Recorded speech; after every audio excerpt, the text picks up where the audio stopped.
Hello everybody, welcome back to our mini vlog. તો આજે તો સવારમાં બહુ વહેલા જાગી ગયા હતા અને પછી આપણે કામકાજ કરવાનું કરી દીધું હતું શરૂ.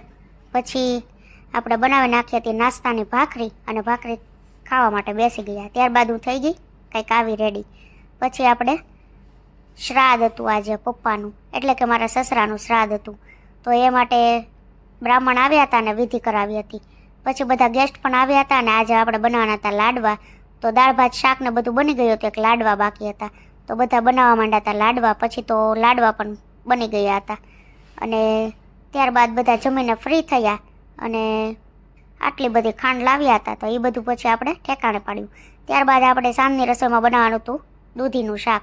તો આપણે દૂધી કટ કરી નાખી હતી અને ત્યારબાદ તેની સાથે ભાખરી પણ બનાવી નાખી હતી.